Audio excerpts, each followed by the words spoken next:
ఈరోజు బనానాతో అయితే banana bread చేద్దాము. అది కూడా హస్బెండ్‌కి సర్ప్రైజ్‌గా చేస్తున్నాను. నేను కూడా ఫస్ట్ టైం చేస్తున్నాను. సో, ఎలా చేయాలో ఏంటో అనేది మొత్తం నేను నోట్ చేసి పెట్టుకున్నాను. టేస్ట్ ఎలా వచ్చింది ఏంటనేది తెలియాలంటే షార్ట్ చివరి వరకు చూడాల్సిందే. ఫస్ట్ ఈ రెసిపీ కోసం అయితే 2 ఫుల్లీ రైప్డ్ బనానాస్ తీసుకున్నాను. నాది ఇంకొంచెం రైప్ అవ్వాలనిపించింది. But still okay. దీంతో మేనేజ్ చేసేద్దాం. తర్వాత అయితే 6 టేబుల్ స్పూన్ వరకు జాగరీ పౌడర్ యాడ్ చేసుకుంటున్నాను. అదే బెల్లం పొడి అండి. మీ దగ్గర ఉంటే అది యాడ్ చేసుకోండి.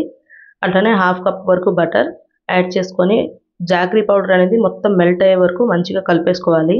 తర్వాత 1 కప్ వరకు ఓట్స్ ఫ్లోర్ యాడ్ చేస్తున్నాను. అలాగే 1 కప్ వరకు వీట్ ఫ్లోర్, అది గోధుమ పిండి యాడ్ చేసుకొని అందులో 1 టీ స్పూన్ వరకు baking powder, half teaspoon వరకు బేకింగ్ సోడా యాడ్ చేసుకొని మంచిగా కలుపుకోండి. మనం హెల్తీగా చేసుకుంటున్నాం కాబట్టి ఇక్కడ ఓట్స్ ఫ్లోర్ అలానే వీట్ ఫ్లోర్ యాడ్ చేస్తున్నాము.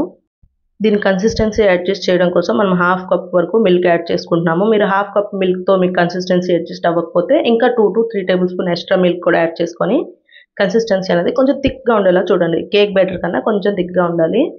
అలానే ఇందులో హాఫ్ కప్ వరకు డార్క్ చాక్లెట్ యాడ్ చేస్తున్నాను. చాక్లెట్ అనేది కంప్లీట్లీ ఆప్షనల్. మీకు నచ్చితే యాడ్ చేయండి, లేకపోతే ఈ పార్ట్ని స్కిప్ చేసేసేయండి. తర్వాత ఇప్పుడు బేకింగ్ ట్రే తీసుకొని దానిలో బటర్ యాడ్ చేసి మొత్తం బేకింగ్ ట్రే మొత్తం అప్లై చేసేసుకోండి. ఈ స్టెప్ చేయడం వల్ల మనది ఏదైతే బనానా బ్రెడ్ ఉందో అది స్టిక్ కాకుండా మంచిగా వస్తుందన్నమాట. సో మొత్తం గ్రీజ్ చేసుకున్నాక మనం ముందుగా కలిపి పెట్టుకున్న బ్యాటర్ ఏదైతే ఉందో అది ట్రాన్స్ఫర్ చేసేసి ఈవెన్లీ మొత్తంగా స్ప్రెడ్ చేసేసుకోండి. ఈ కన్సిస్టెన్సీ కొంచెం థిక్గా ఉన్నట్టు మీకు వీడియోలో అనిపించవచ్చు. బట్ ఇది కేక్ కాదు, మనం బ్రెడ్ అని ముందు నుంచి చెప్తున్నాను కాబట్టి కన్సిస్టెన్సీ అయితే కరెక్ట్గా ఉంది. ఇలానే ఉండాలి. సో ఇలా యాడ్ చేసుకున్నాక ఓవెన్లో పెట్టి బేక్ చేయడమే. ఐ హోప్ ఇది మంచిగా టర్న్ అవుట్ అవుతుందని అనుకుంటున్నాను. ఓవెన్ అయితే ఒక 5 మినిట్స్ ప్రీహీట్ చేసుకుంటే సరిపోతుంది. 5 మినిట్స్ ప్రీహీట్ చేసుకున్న ఓవెన్లో 180 డిగ్రీస్ దగ్గర 40 to 50 మినిట్స్ బేక్ అవ్వనిస్తే చాలు.